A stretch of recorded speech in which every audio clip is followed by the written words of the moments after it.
Hey guys, welcome to Bad Storytellers, a podcast about a small group of writers in Titusville, Florida. I'm your host, Josh LaForge, and with me today is Liam Malone, I'm drinking NyQuil. Max Wessel, And I'm not. and Doug Banks is absent. Boo. He's not here. Yeah, boo. He's Boo. moving. Shame on him. Shame for moving. No, he'll still be making it to these though. So we typically start off this podcast by discussing the media we've consumed between last week and this week, and then we normally move on to our own samples. But this is going to be a special week.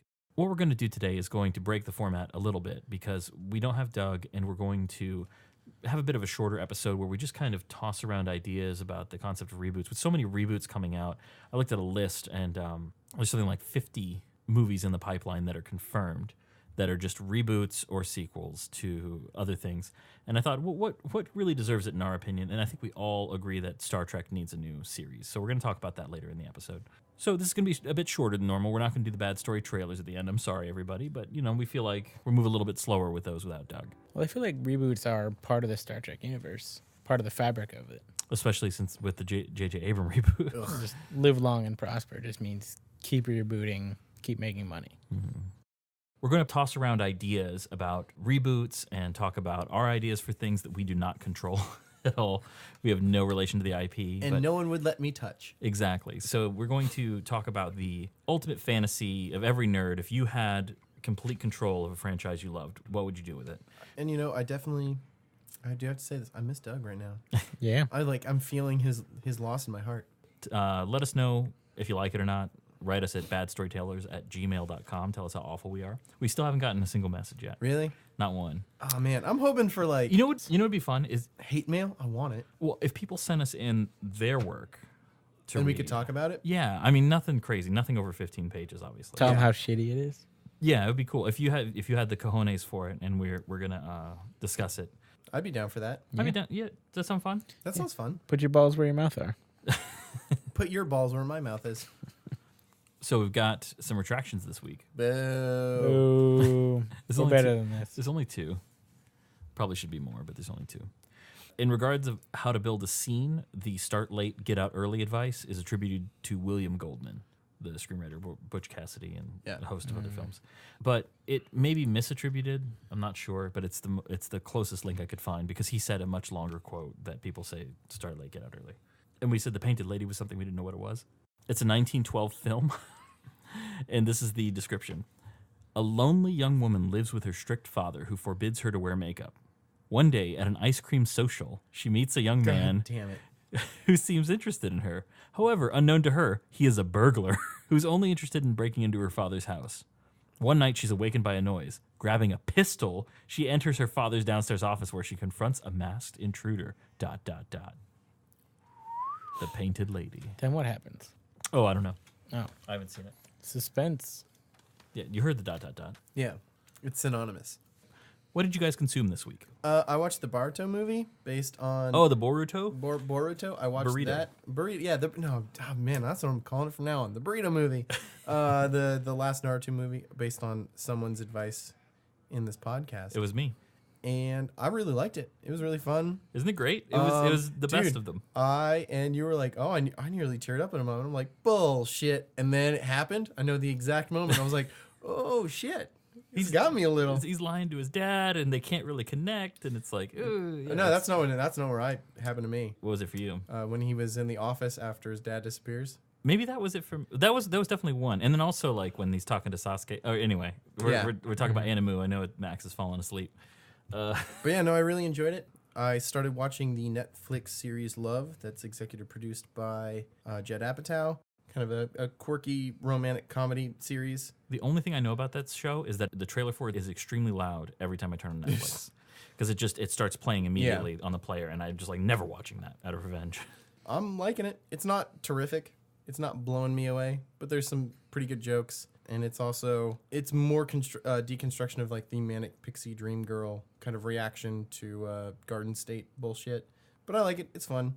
And then I feel like that gets a lot of undue hate. Like the manic pixie dream girl is not a realistic depiction of a girl.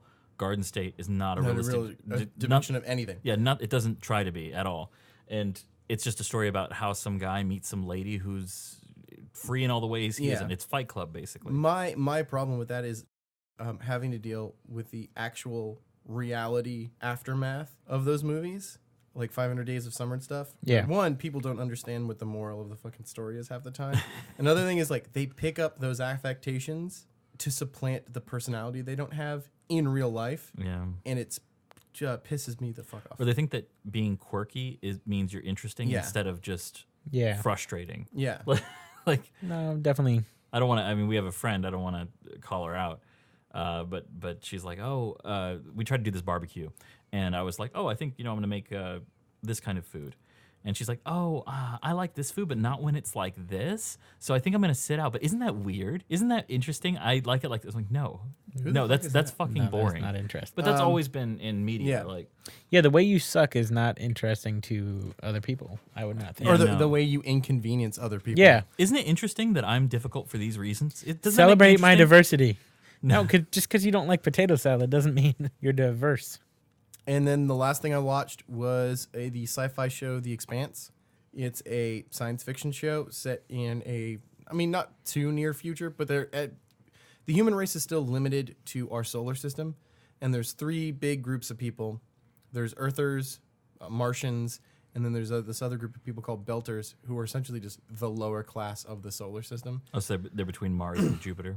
Yeah, and they go out to the outer planets and just like mine moons and stuff. That's fun to say. Mine moons. Mine moons. And Mine moon They to have your attacked moon. mine moons. and the whole story revolves around this ship called the Rossi that goes missing, and one group of miners like goes to investigate the space hulk that's floating around. That's the Rossi. A cop who's on the largest colony in the belt is looking for the girl who went off on the Rossi, and then the missing ship triggers a political intrigue on Earth with someone who's involved in the UN. It's told from these 3 perspectives, and it all revolves around this one event that is upcoming, and you get to see how these people are dealing with it and how they're trying to figure out what's really going on. So none of them knows what the event is. None of them knows what the event is or what's really going on. Someone is pulling strings, and private investigators like hitting the streets, beating the fuck out of people. The miners are just like thrown into shit after shit situation. People are dying everywhere they go. Bad stuff happens. And then the UN investigator politically worms her way into like having factions reveal what they're actually doing. And you don't like her. At first, I didn't really like her. I thought she was the least interesting person. But the more the story goes on, for her to sacrifice herself or why she's so driven to kind of prevent this stuff, this kind of thing from happening, the more I enjoyed her the most. It sounds the way you're describing what her character arc is, or like how you're getting wrapped into her sounds a lot like Meryl Streep's character in Doubt, Yeah. where you start off you're like, ugh, who Why would anyone be so curmudgeon-y? And then Yeah. like, because you have a hard job. Yeah, and not only do you have a hard job, but you're amazing. Yeah. You're so good. And it was really, really good. They're supposed to do another season, and it's based on a book series that I might pick up and read. Cool. 'Cause I really Is the book liked series it. by the same name? No, that is the Expanse book series. Saga I don't know universe. I don't remember what the name of the book is. I'll have to check that out. It's good. It was good. I'll find it. I'll put it on the show Yeah. notes. Very cool. I saw another movie. I don't remember what it is. Oh, I'm still watching Farscape. It's still good. Yeah, man. Mm-hmm. What about you, Max? Well, I have been listening to what you guys have been saying. And I had a little bit of a moment of clarity. You stopped listening to Rush. Yeah. Oh, Well, no, I still listen to them, but it's not like as much. I actually switched to Simon and Garfunkel. okay. That's decent. So that was interesting. But so as my change of heart, It's the hype. yeah, I started watching some anime. What'd you watch? You were talking to me about the manga of Naruto. Oh, you So I started reading Naruto? Started watching some Naruto, and I really starting to like anime, and You were so full of shit. I'm just fucking with trolling. you. No, that's not gonna happen. But really, I watched Deadpool, and I quite enjoyed Welcome it. to the fold. Yeah, it was a movie, and I enjoyed it, and It was Yeah. a movie. It fits most of the requirements for being a movie. For something that is kind of feels at some times like it's trying to be a little too edgy, it's pretty easy to consume. It's just, Yeah. it just goes down well. But Deadpool was good. My wife and I enjoyed it, and then we saw The Martian after that. and I enjoyed the shit out of The Martian. I remember watching The Martian, and when I left the theater, I was like, okay, yes, that was a movie that made sense all the way through and ended. That's it. Like I wasn't. There's no point in that movie. Am I worried or am I stressed out for the character? And I don't know. It's just everything everything they set out for it to happen. I felt like happened exactly when I expected it to. I was just glad for him that he was a botanist. Yeah. Because if he wasn't a Oh, botanist, the engineer would not have fared as well. no. I don't know, man, because you think like that would almost be a better movie where it's the guy who's not the engineer or not the botanist and is like, I don't know what I'm doing. I found all these books. Like it has to figure it out. I mean, I know it was a book first, but And he had potatoes. yeah, he had to grow them out of his poop. Yeah. It's good. I have no complaints about the movie. It's just like after I left it, I was like, it felt pretty forgettable. Also, a lot of pandering to the Chinese. Lately. That part was so great. I was laughing so hard. Do you mean if we don't do do this this. one forgettable thing, Yeah. he'll die? Because they earned themselves an extra $1 billion with that, you know? I heard an interview or read an interview about the pandering to the Chinese to try to get the Chinese market, and they were interviewed a lot of Chinese people, and they're like, we didn't come here to see a bunch of Chinese people. Like this is an American movie. We have tons of Chinese movies. Yeah. Like they don't need to pander to us. And those ones pandered to us too. Yeah, Yeah. exactly. But yeah, they don't. They a lot of them were very upset by it. They're like, come on, just skip to the part we came to see. Imagine a Chinese movie with just like 4 white guys thrown in to pander to an With American us? audience. Yeah. They did that. It was John Cusack in a Jackie Chan movie. Really? About Rome, yeah. Awesome. I can't even I got imagine. it. Okay, No, my brain won't What is imagine this that. movie? I'll link it in the show yeah. notes. I forget It's the name of it. about Rome. It's about Yeah. Rome and China fighting. So okay, Rome fights China, and Jackie Chan is at the head of it. Is at the head of the Chinese army, and John Cusack is the head of the expeditionary force of Romans. And then he's like, "Oh, there's a big old empire over here." And then Rome's like, "Gotta go beat them up." And Is John it- Cusack, "We shouldn't do that." I don't even understand how it would work. That's It's- Because amazing. doesn't Rome predate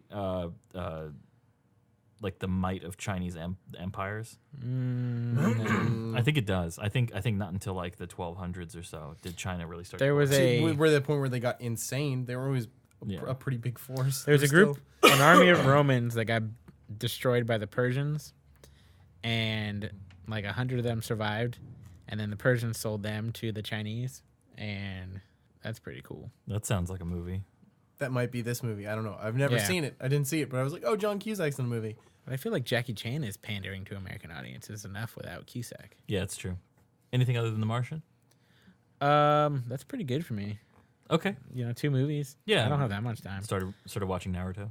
No, I didn't. That was a joke. I'm sorry. As for me, I finished the Many Colored Land book I was reading. It's very good. Don't want to spoil the ending, but it's very good. Ends weird Don't do that. No, I think it ends. It ends well. There's a big fight. because as you were telling us about this book, I was like, "Oh, I get this book." And then the second time you started talking about it, I was like, "Oh, I have no understanding about what this book is." So the one of the guys who went back is a paleobiologist. That's convenient. Well, yeah, that's why he wanted to go. Well, actually, there's one of the guys I'm thinking of is an anthropologist, and he had to study anthropology and people movements and stuff like that. But in the Pliocene, there's no people. There's no people. Yeah. Exactly, but Just he's still dinosaurs? familiar with the landmarks. So they're trying to go back to the alien ship when it originally wrecked on the planet to find ancient technology.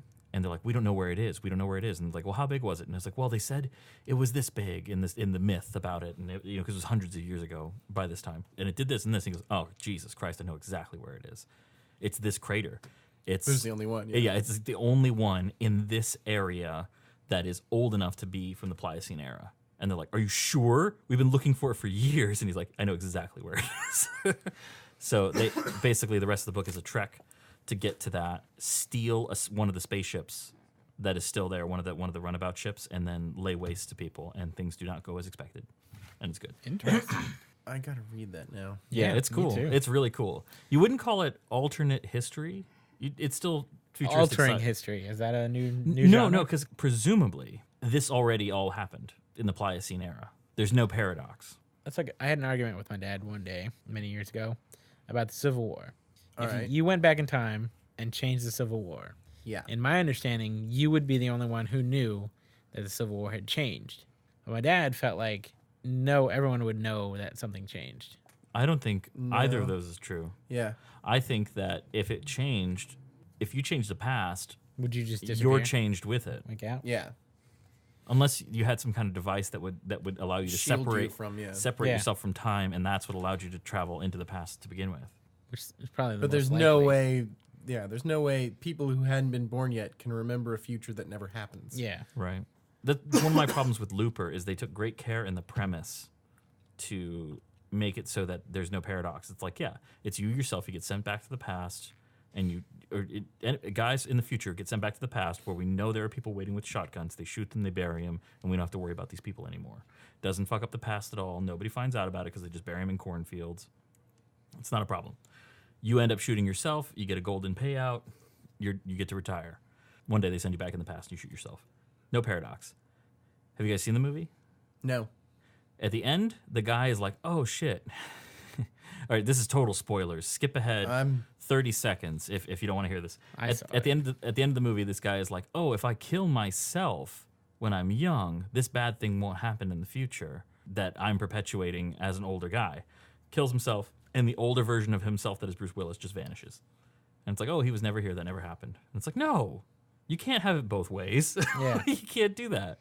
Yeah, there's And a lot also, of things that happened. And more importantly, Exactly. don't you need the stimulus of your future self to be there to make the Apparently decision not. to kill yourself? Apparently not, no. All right. See, that's what I'm saying. You can't have it both ways. No. So I also read the first 8 volumes of One Punch Man, Dude. which is so rad. It's a manga. I love One Punch Man so much. It's so rad. It's so good. So for people who don't read manga or have an anime waifu, One Punch Man is about a guy who trained really hard doing basic calisthenics and can now defeat any kind of monster. He punches so hard that no monster lasts longer than one punch. And there's a whole league of heroes that have to work their way up the ranks from like C class, B class, A class, S class. Who's your favorite secondary hero? Man, I really do like Genos, that guy, but I kind of like what's the A class tank top guy? Oh, Black Hole Tank Top? No, the one above him. Tiger? No, Tiger is below him. Oh, I don't. A tank top master. Yeah. It's full of ridiculous heroes who are all jockeying for position in the hero leaderboards, and Saitama, the guy who can punch everybody into dust, just sucks at playing the leaderboard. So he's C class, and all the other heroes look down on him, even though one punch would just annihilate any of them. And occasionally one of them figures out who he is, and they're like, don't you want to work harder? And he's like, I'm working very hard. But his secret for training, they're like, Genos is this guy who's like an ultimate cyborg S class hero. Meets Saitama at the beginning of the manga, and Saitama just punches this mosquito lady who's like ultra powerful and going to kill Genos. Just punches her and she evaporates. Or he doesn't punch her; he slaps her. Slaps her through a building, and she turns into blood. Yeah, she just evaporates. And his clothes have all been eaten away, and he's like, "All right, time to go." And this guy's like, "You're really strong, train me." And he's like, "Okay." He's like, "What's your name?" He's like, "Oh, Saitama." He's like, "That's it. Like, I'm Genos, the ultra cyborg." You know, but Saitama also looks really stupid because he's drawn like a kid's drawing. Yeah. His face is he's a bald guy with like just a straight line for a mouth, and he looks really dumb. So nobody takes him seriously. Every once in a while, there's a really good drawn, like when he's in the mode. Like, and he's like, "Tell me what you did." He's like, "You must become stronger like I did." And he's like, "Well, what did you do to train?" And he like gives him this really serious anime look, like with the motion lines around him and the huge eyes. And he's yelling, and he's like, 100 push-ups, 100 sit-ups, 100 squats, and run 10 kilometers every day. And he's like, "Yeah, but what else?" And he's like, "No, that's it. Just do it. You do it every day, and you become me." And he's like, "No, There has to be more to it." Yeah, and he's like, "No, that's all there is to it." He's like, "Please tell me." So he starts like making things up, and he like looks around the room for things to tell him that he needs to do. It's very funny. It's 100% comedy. It makes fun of superheroes and anime and manga. And like the so ridiculous hard. power-ups and Yeah. like because every bad guy has like this long speech, and he's like, "What? Come on, man, I'm hungry." Like Just hurry 20 it up. seconds. 20 seconds. That's all I'm going to give you for this. And they're like, and now that's why I need to defeat you. He's like, can we fight now? Can we just fight now? And it's like people have all these crazy names for their moves, and it's like the Ultra Zoomer Shock Cannon, you know, and then like a dragon comes out of the flame, and then everything like tries to blow up the moon. And he's like, "What's your super move?" He's like, "Oh, okay, And he runs up to this guy who can withstand more than one punch. And he's like, consecutive normal punches. That's it. It's very funny. Make that movie with Vin Diesel. No, it would need to be No. somebody way less impressive looking than Vin Diesel. Oh, Michael Cera. If you shaved Michael Cera's head, Although there needs to be definition. yeah. Well, I was you just know what? thinking No, it someone needs to be, bald it needs to and be just dumb. like the comic where it's somebody with no definition until he needs to get serious, and then all of a sudden he's ripped like Jean-Claude Van Damme. but have it look nothing like the guy. No, exactly. That's what I want. Moonman Rider though That does remind me, though. is my favorite. Is my favorite character in that whole thing. Apparently, Vin Diesel is making a D&D movie. Didn't he already? I thought he made the Last Witch Hunter. Mm-hmm. Oh well, there's a movie that came out called Last Witch Hunter, and like he has in the movie XXX, he has that character's name tattooed on him. It's the D&D character he had, but yeah, they made a movie about his D&D character basically. Oh, wow. Presumably, I think that's the premise. I know it was a witch hunter. I just saw a thing. It was like, he's making a D&D movie that he wants to be like Guardians of the Galaxy. Oh, that's definitely not it then. Yeah, I mean you could though. That's Was The Last Witch Hunter good? I don't know. I haven't seen it. I haven't heard anything about it either, other than it was funnier than it was supposed to be, Oh no. which might not work out. I don't know. Well, so was The Sixth Day. And Yeah. I love that movie. I also rewatched Willow, Yes, you did. Fuck yeah. which was very good. I enjoyed it, and me and the lady started rewatching X-Files. She's never watched it. She like caught the tail end of episodes. She had no idea what it was really like. She thought it was more like Law and Order, I think. You know, Dude, X-Files Law and Order crossover would be amazing. What's the one with Ice Cube? Or Special Ice-T. Victims Sorry, Unit. Ice-T. yeah, Special Victims Unit. So you mean to tell me like an alien came down? You trying to say that there's a special virus turns people into vampires? And the whole thing is, but it's also Special Victims Unit, so like there has to be a sexual assault in it for them to Yeah. be called in. And the vampires are like biting chicks and shit. We watched the first episode, and I was like, so what do you think? And she's like, this is way better than I thought it was going to be. It's like, yeah, it may be one of the best pilots in television history. Like, it really does grab you and yank you in. I don't know, man. Mork and Mindy was real good. It was good. Are you talking about the Happy Days or the actual market no, movie? the actual pilot. You know, in Happy Days, Arthur Fonzarelli was banned from wearing a leather jacket if he wasn't within like 3 feet of a motorcycle for the first season Yeah, he wears a windbreaker. What? Why? because the 'Cause leather it's- jacket yeah. was too like Too rebellious. outrageous. And in fact, the You guys are going to have to unpack that for me. What do you... Leather jackets had a stigma? Oh yeah, and yeah biker culture was. was Frowned real upon. scary in the early 70s. Really? Think of like Easy Rider. yeah, well, no, in mainstream culture, yeah, on primetime network TV, But he still had to wear he could still wear a leather jacket, but only when he's around. on a motorcycle, Or 'cause it was fixing a for motorcycle. for Yeah. safety. But if he was like anywhere else, he had to take it off. So Well, and the whole thing is he was supposed to be way more of a meathead, and then the directors and writers started hanging out with Henry Winkler, and they're like, "You're the funniest person on this show." I heard an interview with him, and he was like, and they were talking about the character. Like, we think you're perfect for it, and you're gonna be this meathead kind of bully, biker dude guy, and he's like, I'm 5'6" Jewish guy with no muscles. Like, what do you want Yeah. from me? That's the thing. Then he became the favorite character, and he could do whatever he wanted. Exactly. Didn't they want to change the name of it to Fonz's Happy Days or something? I have no idea. Fozzie's Happy Days. Waka Waka Waka. Okay, so let's talk about reboots. There are a ton Wait, I of. thought we were talking about Nazis. You're thinking of Jackboot. We're Oh, talking about Reboot. Good oh man, actually, you know what deserves a reboot?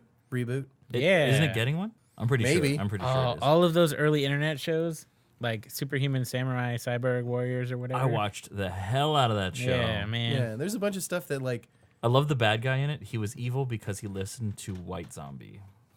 That was Really? it. Yeah. Well, I mean that's how you know he's evil. Yeah. He's like, no, you should listen to some White Zombie, and then so he's the bad guy.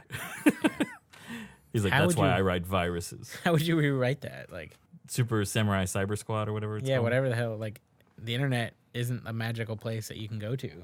I think it is actually. You said Kinda it, like you said VR. it kind of in the future, and then it's just like Johnny Mnemonic. Yeah. Okay. Or again, Reboot did it really well. The things in your computer are totally alive. Like, did you guys ever play Tron 2.0, the video game? No. It was a PC game, and characters in it were named after files in your computer. Really? Yeah, so it'd be like, Word. How embarrassing could that get? Well, it's not really your files. It's files that are in the typical Windows okay. Windows computer. I was gonna say, yeah. So I was like, So people are like exe files, .inf files. That's cool. It's pretty cool. It's like old business don't open file. Tax information 1998. my favorite one is definitely not porn. I have Yeah. a definitely not porn folder on my desktop, and it's just pictures of dogs. Why can't people take your word for it? Yeah. Yeah. I don't know. So is there a franchise that if you had the IP to, you feel like you could do right? I feel like I do something interesting, maybe not right. And I think we all Depends think, on who's right. we all We're think like- Star Trek. So Oh, yeah. we're gonna save Star that. Trek- We're gonna save Yeah. that. Star Trek needs a TV reboot real bad, What about, is there any movies that need to be made that you guys? especially coming out of Deadpool. The movie that I think, or even maybe the best way to do it would be like an HBO 10-episode series. Would be the Image Comics has this series called Invincible, just to make fun of regular superhero comics. Like, the whole thing is it's Spider-Man meets Superman. There's this I would kid- say it's not just to make fun of them. It's more like Oh. I'm going to create something that deals with those tropes, but it's not really comedy most of the time.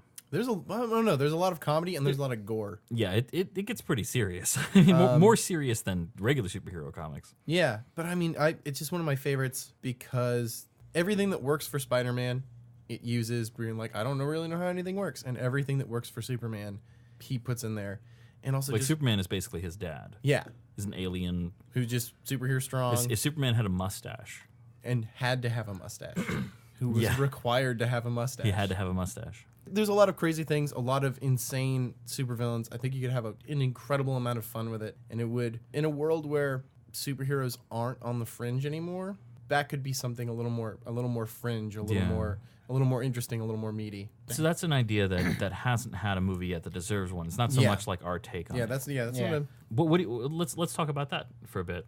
So is there something that you think needs to be redone or done in a way that it needs to jump mediums? I'm trying to think of things Yeah. that desperately need a reboot. See, because I would just love a Bill and Ted comic book that continued Oh the my story right after. Well, I really Rover's liked Journey. that Joss Whedon got into comics because he's like, can't cancel my comics.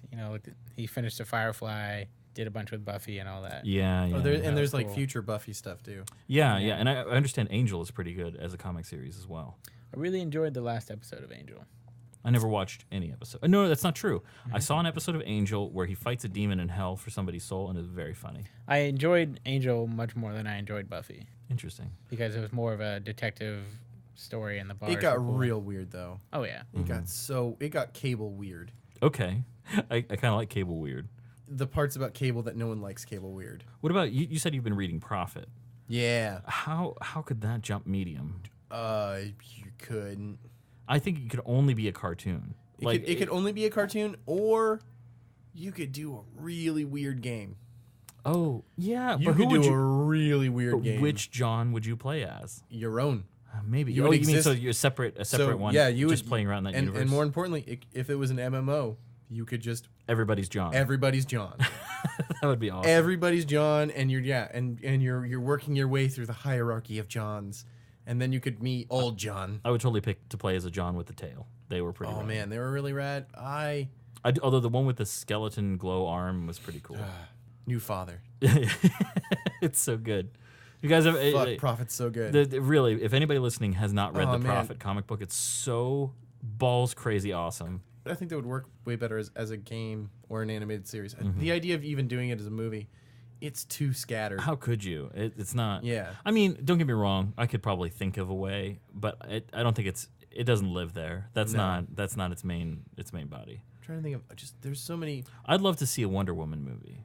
That would be tits. I'd love to write a Wonder Woman movie because I would just treat it like she's not a superhero, and she's just A fucking god. Diana of Themyscira. Well, that's like that comic came out about Thor, where it wasn't Marvel Thor. It was just Thor wakes up with a bunch of Vikings in the New York Harbor, and he's like, "Let's go fuck shit up because I'm Thor." I would think it would be. I'd treat it more like she's fighting monsters and is just a badass warrior, and from her perspective is discovering.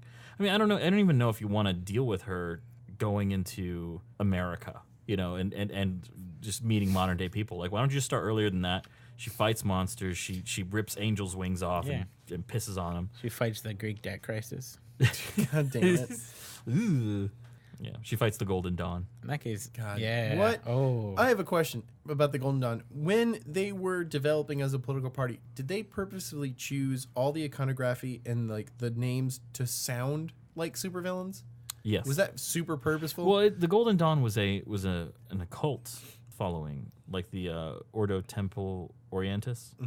But I'm just saying, like, if you were in a video game and someone was like, "Oh, that's the Golden Dawn place," you were like, "I have to go in there eventually and blow it weren't up." they the ones who destroyed the Empire in Oblivion? Yeah, I was about to ask, like, Yeah. weren't they trying to make? They were trying to raise what's his face? Marin's Dagon. Yeah, Mehrunes Dagon. Yeah, the Golden Dawn, right? Yeah, That's who it was. now they're a Greek Or what is it? political party. I thought they were the Golden Sun. Yeah, I'm just saying that's I'm pretty sure it's the That's Golden very Dawn. similar. You know what? I'm gonna look it up right now. Anyway, how embarrassing for them. it's so odd. It's so odd to just like invent yourself in a way that I think immediately makes you a villain. I think it's even silly when you see it in fiction. Like, for instance, Magneto founded the Brotherhood of Evil Mutants. Yeah, that's bullshit. Yeah, how terrible is that? Although I will say the Hellfire Club is a badass Is- name. is a It's badass so name. good. It's so Yeah. good. And also, that doesn't sound evil so much as it sounds like, It is the same thing from Elder Scrolls. No, Mythic Dawn? oh, Mythic Dawn. Yes. Is it? Hold on. It's the Mythic Dawn. Elder Scrolls is Mythic Dawn. I would like to see American Gods.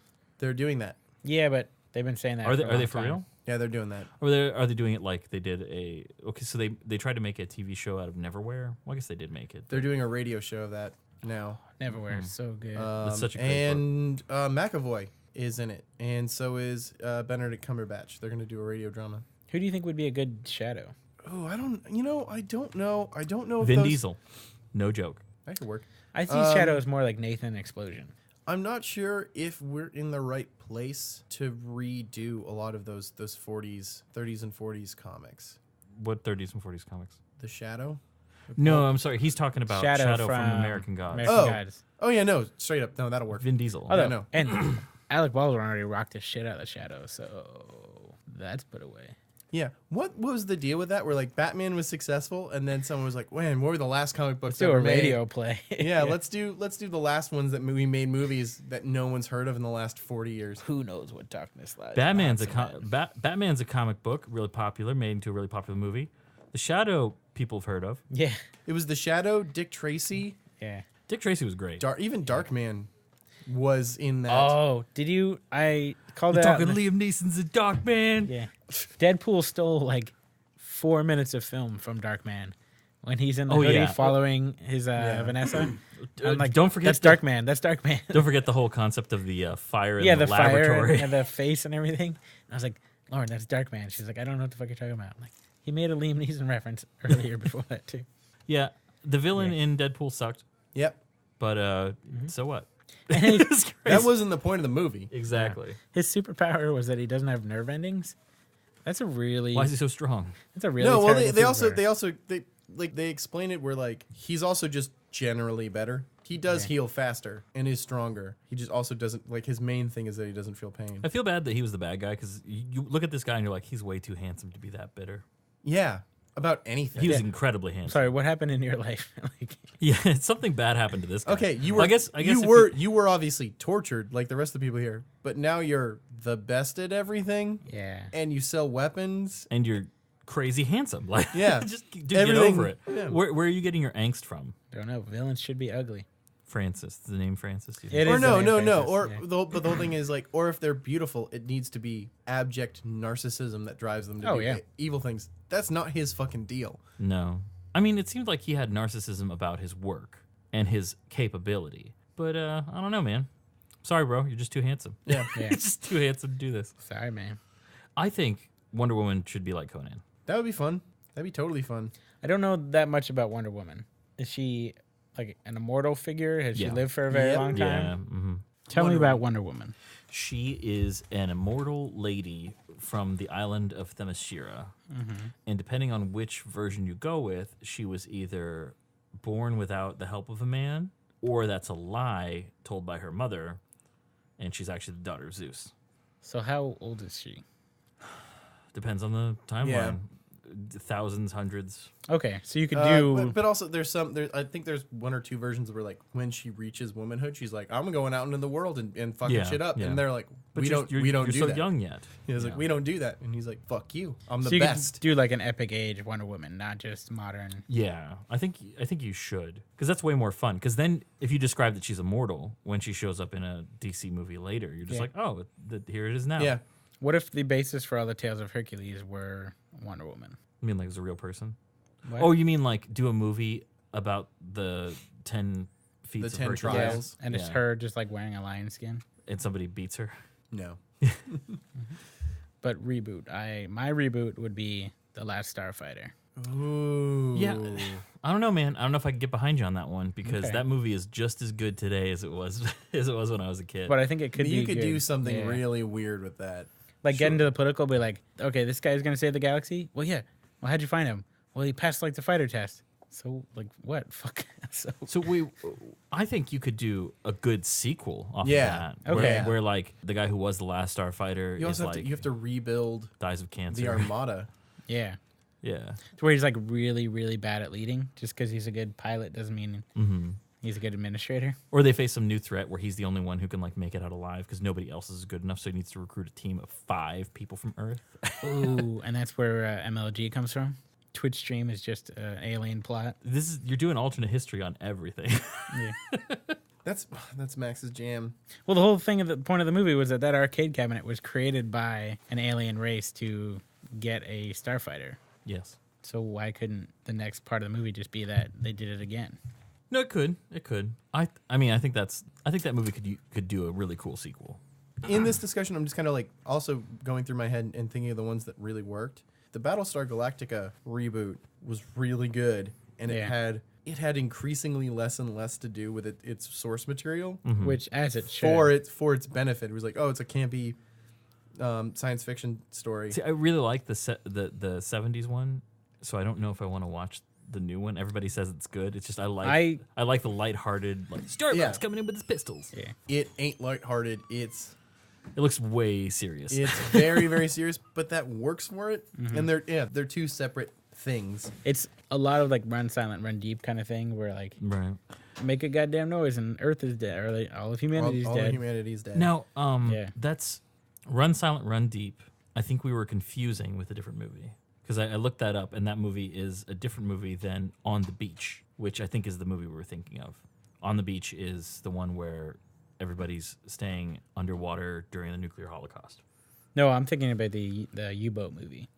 Sorry, I think Doug brought up Run Silent, Run Deep. Last Starfighter. You were talking about good reboots. Yeah. Well, Things that have been rebooted well. Star Trek Next Generation became an excellent reboot Yes. or a continuation, eventually, Very much of the so. original series. And let's talk about Star Trek. Let's Yeah. move on. Let's do it. All right. Let's do each of you guys have your own idea, or did you guys pair up for an idea? I've been talking about mine Yeah, for a while. Okay, Liam, shoot. So I would love to be in charge of a new Star Trek series, and my whole idea would be Star Trek's Island of Misfits, and it would be about Captain Worf. And I immediately decided, like, one of the things that Star Trek does really well, when it works really well, is you have your commanding officer and your XO, and they are complementary. So I thought, who would complement Worf the most? Who makes up for his deficiencies? And the idea of Nog is just my favorite. I have a creative use for Nog as well. So just be a very staunch and older Worf being in charge of like a dreadnought, or his ship isn't going out and exploring. They're just securing supply lines and running defensive maneuvers for things. And Nog is there as his first officer. And you could have like Type 3 swinging android on board who's much more like of an angsty teenager than a child, as Data often is. And you just fill it with Worf would purposely pick strange, unwanted children of the Federation. Who's like, no, everyone deserves a place on, Except for his own. or even Except for Alexander. Alexander, who he He's doesn't much want. happier on Earth. Than He doesn't want him to be in the Federation. But the idea would be also they would keep getting in these situations where violence would be the apparent thing to do, and Worf would go like, no, we'll go diplomatically, or no, we'll do this, until the last episode of the first season, where they would get involved in a conflict where fighting your way out was the only way, and then he would become the most terrifying. It's interesting because if you think of Worf, you'd imagine him as the most violent member of the Federation. But in any episode that deals with Klingons and Worf is being used as an intermediary, he is the peacemaker. Yeah. And also the idea that he would be heavily influenced by the command style of Picard more than any other. Yeah, I mean, that's the largest person in his universe. So he's like, you could even have a running thing. He's like, what would Picard do in this situation? Or like deferring to Nog, or like, do you think you could negotiate your way out of this? And Nog would of course be like, yeah, that's what I do. I know a bit about making profit. We do stuff like that. And then it would be a two-parter, and the last one he just gets to let loose and starts a war. And then the next couple of seasons would just be about them being the forefront of a war. That could be cool. Awesome. It should be very obvious he didn't want the war. He Advised against it. And then they just got in a situation where like that is the only option. It's that happening. is the only option. Because the idea that he would be like they do it often enough where like he's the most Klingon of Klingons. Right. The idea that if he made it to be a captain of the Federation, to get there and to be comfortable to accept that position, he would have to believe in himself to be the most Federation of the Federation. Like he would have to make himself that thing that he needs to be more than anything else. Who's their enemy? That's the thing I don't know is like the Klingon Empire is the obvious get, and that's the one filled with the most drama. I would like to see. But that would get boring and played out pretty quick, I think. They're pretty one-note enemy. Yeah. Which is I get why in Deep Space Nine they go for the Dominion, they go for the unknown enemy.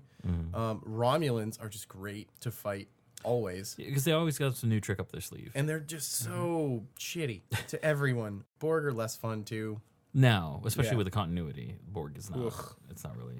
If you deal with current continuity. Yeah, but I would probably go Romulan, and then they would even be dealing with Worf and be like, well, you definitely want to start this fight. And he's like, no, I don't. What do I have to gain from this fight? You have nothing to gain from this fight. And then they pin him down, and he's like, fine, I'll fight you. Like they get worried because he's not showing any aggressiveness, and he's not acting like a Klingon should. So they get him in a corner, and he just destroys everything. There's no honor in this exchange.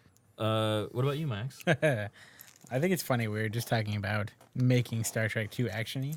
My idea would be the split of the Federation, like a complete galactic civil war federation.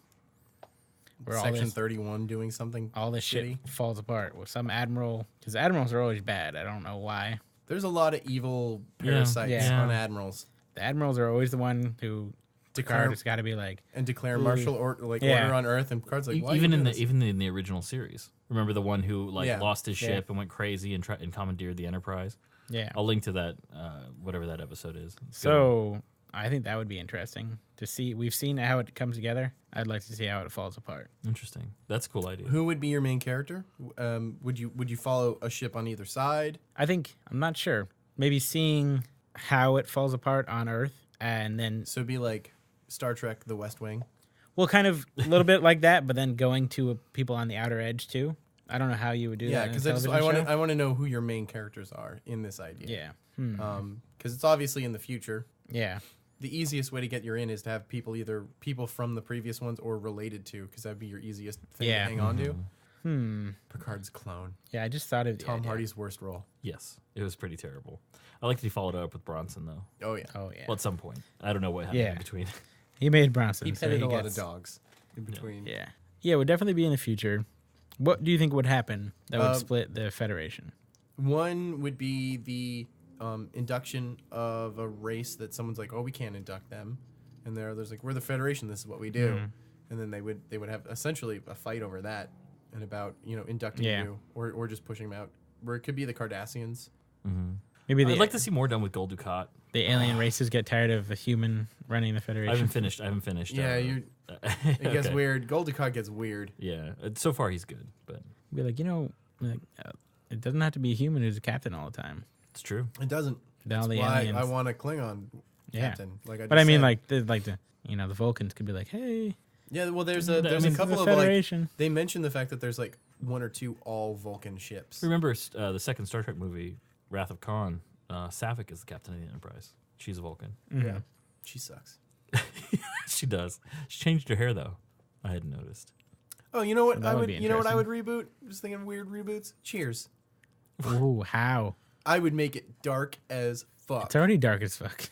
Make it British. People are like, cheers. No, just Cheers, you just cunt. like a little more. It's Always Sunny. Just like just Yeah. terrible alcoholics. That would be great. Oh, that would Fraser be totally amazing. pulled the rug on Cheers. Like when Ted Danson shows up and he's like, yeah, everything's dark. everyone's life sucks. It's like, thanks, Fraser. We had a wonderful time with these people. As for me, me and Doug have been tossing around the idea of what we do with the Star Trek reboot. We created a doc and everything. Like we created a document. And our idea was people like the original series and they don't like the movies. People like the movies, but they don't really want to know what happens in that alternate timeline later on. So what if we find a way to bridge the two? So it starts with the captain. Captain April is the name we've picked so far, and he's an older guy, family man, used to be involved in a lot of more militaristic parts of the Federation. What era is this? This is pre-original series. So this is the Klingon War. This is, he was involved in the Klingon War. When the Klingons were Italian? When they were Arab. Oh, well, but they were still white guys Yeah. with Fu Manchus. But yeah, so he had fought in that and now is on a science vessel to get out of danger's way because he has a wife and kids back at home that he wants to get back to all the time.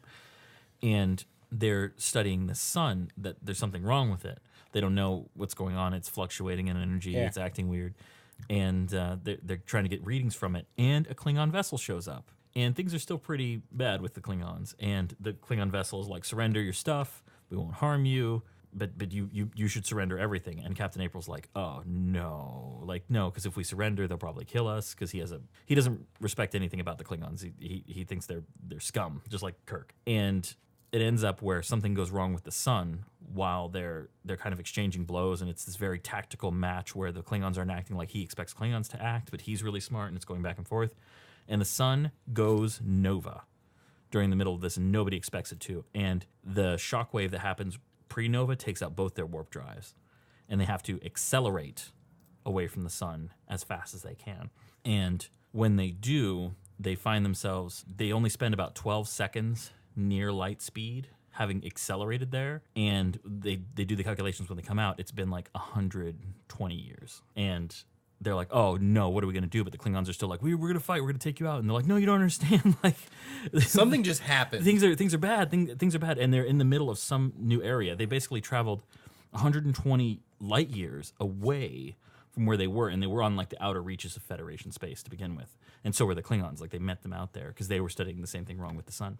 And they wind up and discover this new enemy that is completely different than anything Star Trek has faced. They're a very religious enemy. Like, their whole culture it goes around a caste system where a bunch of different races are invested, kind of like the Tau in Warhammer. or the again, the evil version of the Federation, essentially. Well, the Federation isn't religious, and there's no caste yeah. system. Is that like Halo? So it'd be an integrated multicultural empire. But with racial castes. Yeah.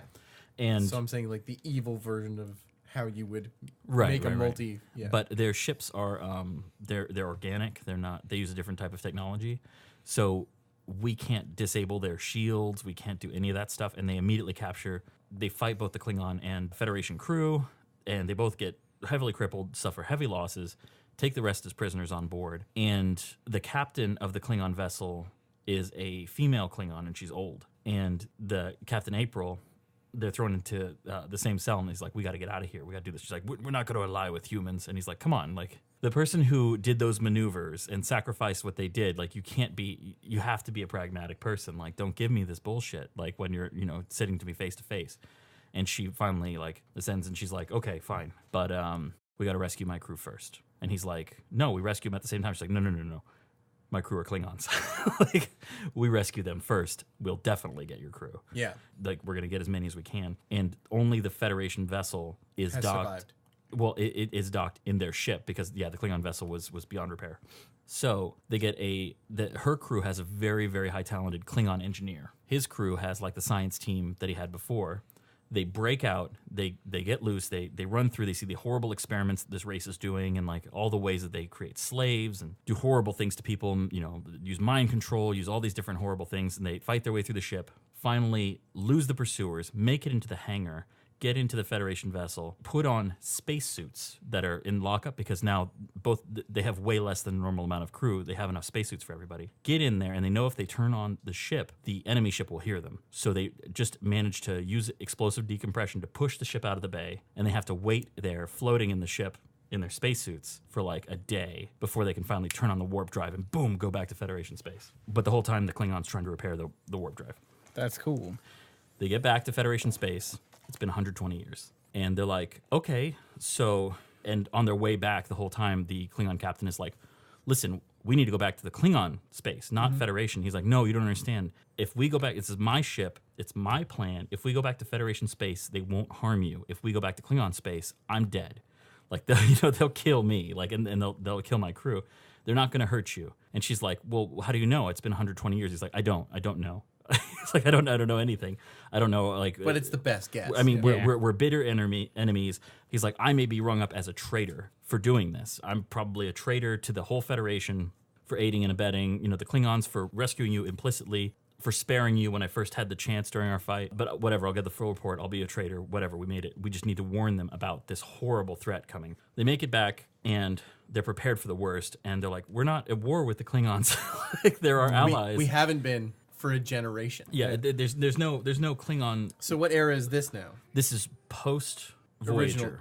Post Voyager. Oh, it's okay. Immediately post Voyager. The reason why we wanted him to be a family man is because there's an episode of Next Gen where this lady, her body was frozen against her will. I remember that one. Yeah, the three people. One of them was a country music star. Yeah, and two of them knew what they were getting into, but she didn't. She had an aneurysm and like right before she died, they froze her. So she just thought she was like in the kitchen doing whatever, and then wakes up on a starship, and she's like, "Where are my kids? Where's my husband? No, they've been dead for like 200 years. What are you gonna do?" Yeah. And I wish the episode there's had 30 people related to you now. Yeah, directly. I wish the episode had spent more time on that. So I'd like for that to happen to Captain April and other people on the crew, but him dealing with that over the course of the show, where when they get back, the Federation has been contacted by this new alien race, this enemy, and they're very, very congenial, super pleased to deal with you, and send out emissaries.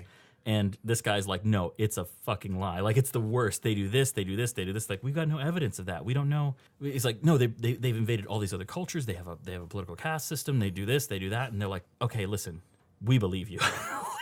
We have no reason to suspect you're lying to us whatsoever. The Klingon corroborates it. There's this. We check both your records. You are from this time. Like, you are this kind of person. And they're like, listen, if you are willing to take a command, we have one for you. And he's like, I'm going to have to think about it because I kind of want to meet my family, and like find out what happened to my kids.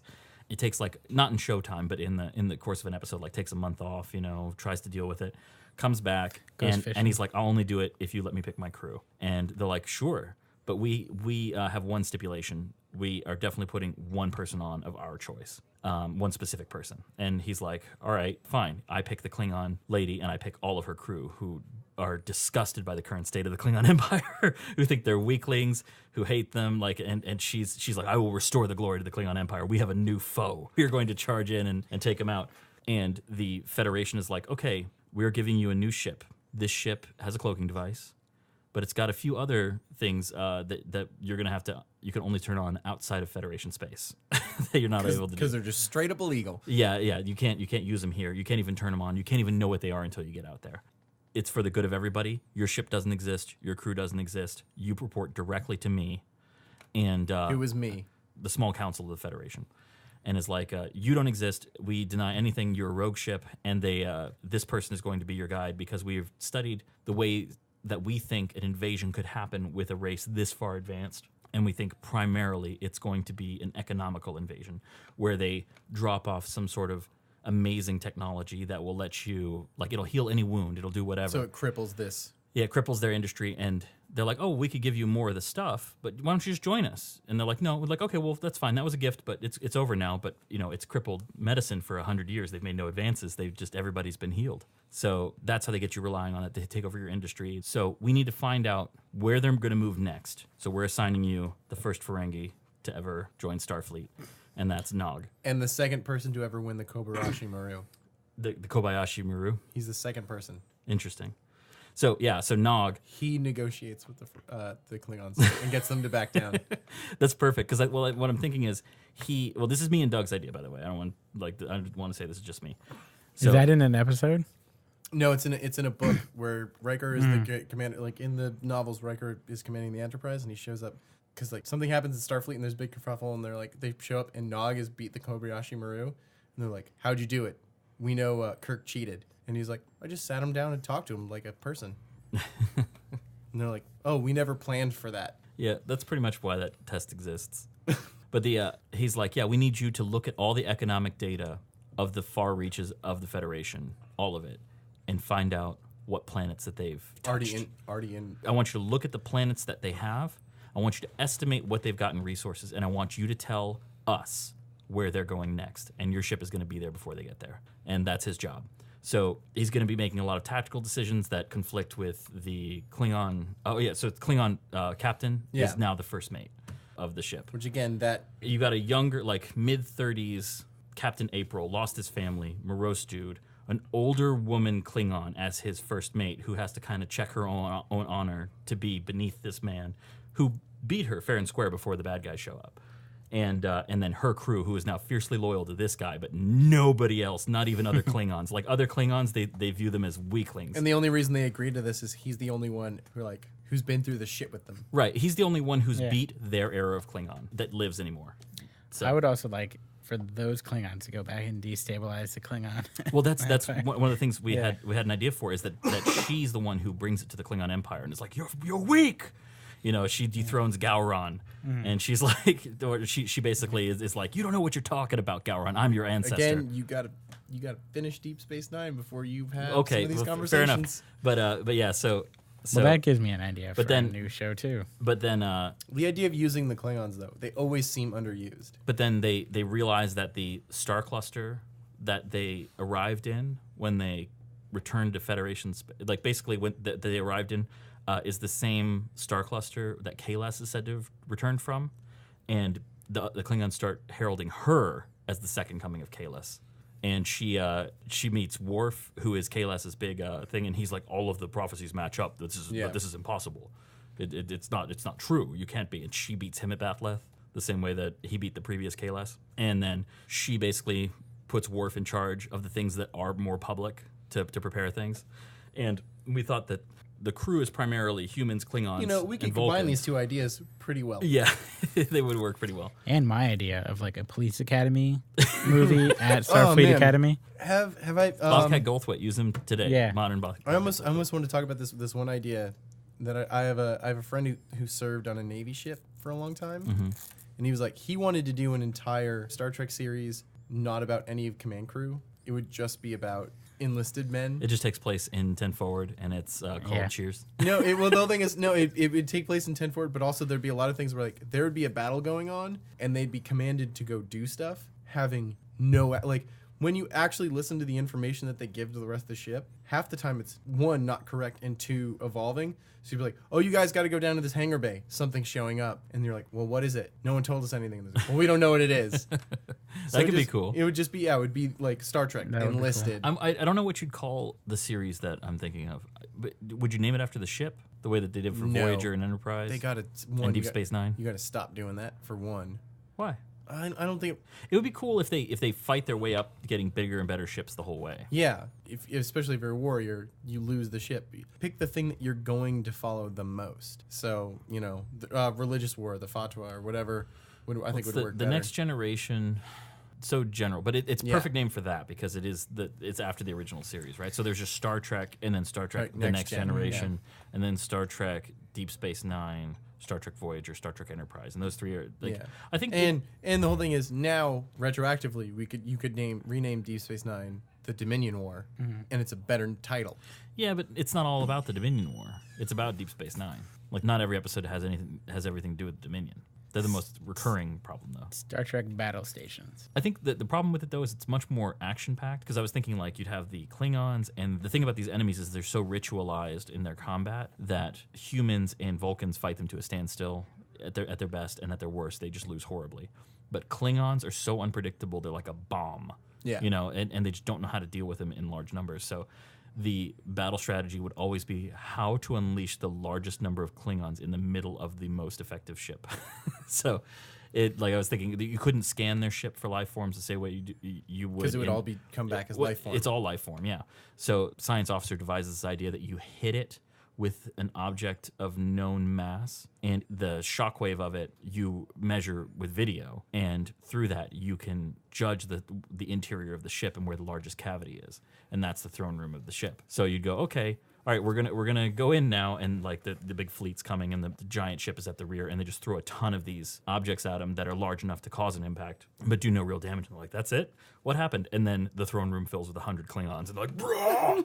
It's like having a bunch of Krogans loose in Babylon 5, I guess. Yeah, I never really understood the rank system in Star Trek. The rank system? You mean like lieutenant, commander? No, I get that, but And their ensign is Yeah. before that. ensign, but then they give very little information to unenlisted. to anyone, even on the the Or just wikis. enlisted, I've read yeah. a lot of wikis and stuff. They say they're there, but you don't see them. Then There's only one main character yeah. who's enlisted in the entirety of the Star Trek franchise. Who?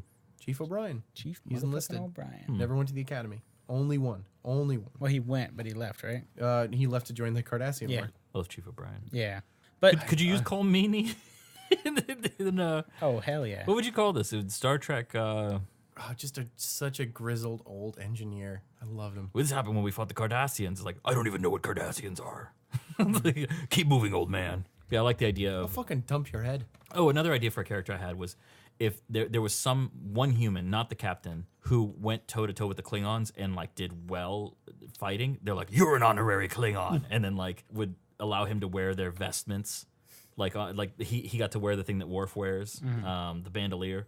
I know it's called something else in the show, but he got to wear the bandolier that Worf wears, and he shows up in the Klingon homeworld, and they're like, get this human out of here. And the other Klingons are like, screw you.